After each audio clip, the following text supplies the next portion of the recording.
Life with its way before us lies. Christ is the path, and Christ the prize. Amen.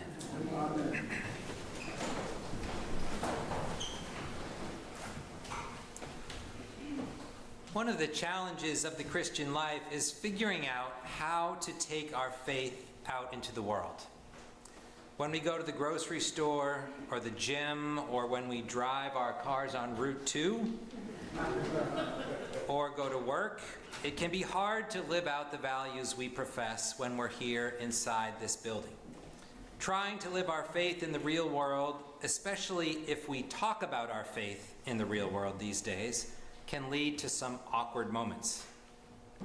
Jesus tells his followers not to worry about what they'll say when they go out. What you are to say will be given to you at the time, he says, for it is not you who speak, but the Spirit of your Father speaking through you. That's very encouraging, but he also tells them they will be flogged and dragged before governors and kings. We usually think about Paul, our patron saint, as one who was fearless. He was a well-educated Roman citizen who had studied to be a Pharisee under the most esteemed teachers, a man of the world who was comfortable talking about his faith in the risen Lord anywhere, in synagogues throughout the Middle East, on the Areopagus in Athens, in public squares in Rome. We might feel that we have very little in common with Paul because he was such a public person, so well trained and prepared for a life of preaching and spreading the good news through his words.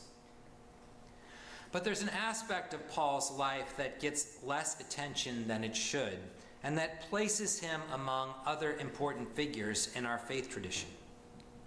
Luke tells us in the book of Acts that after Paul had gone to Athens to proclaim the good news to the Athenian elite, he left Athens and went to Corinth. There he found a man named Aquila from Pontus, who had recently come from Italy with his wife Priscilla because Claudius had ordered all Jews to leave Rome. Paul went to see them, and because he was of the same trade, he stayed with them, and they worked together. By trade, they were tent makers. Paul was a tent maker. We don't know exactly when Paul took up this trade, making tents probably out of leather. But it's significant for a few reasons. One is that Paul wanted to be independent. He didn't want to be paid for his work as an apostle because he didn't want to be influenced by anyone, and he didn't want to rely on anyone. We work hard with our own hands, he writes to the Corinthians. And to the Thessalonians he writes, we worked night and day in order not to be a burden to anyone.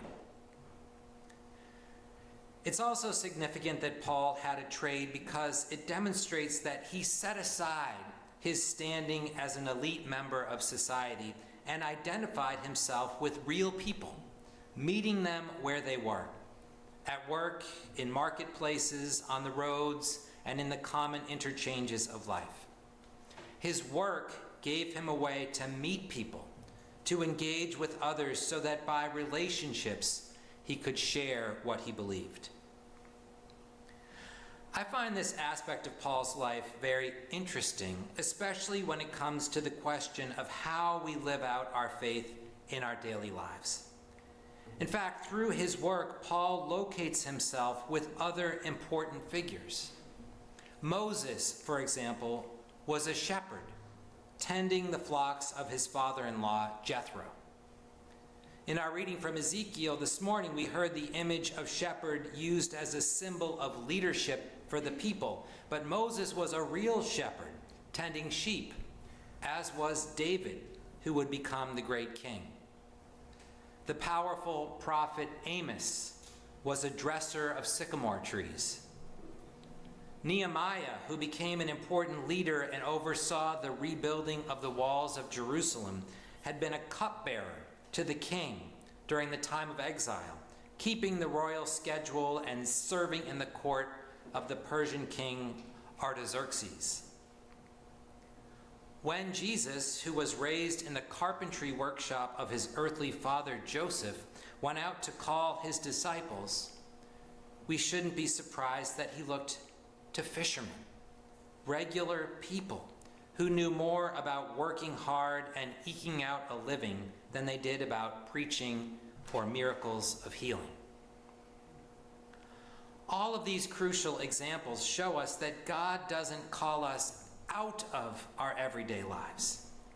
He calls us in our everyday lives. Paul was rooted in that commitment, especially as time went by and the return of Christ seemed to be delayed.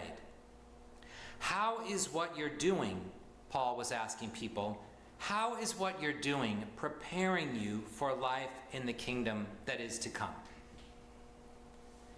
And I think that question comes down to us from Paul across the ages. How does what you're doing as a nurse, as a teacher, as a parent, as a retired person, as a grandparent, as a neighbor, how does that work prepare you for life in the kingdom? It's a different way of thinking about the question, how do I live out my faith in the real world?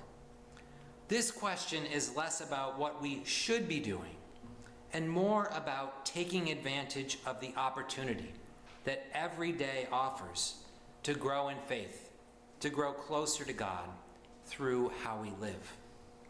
How is God working in us to find a way into the world, into other people's lives, as a blessing to them and to us?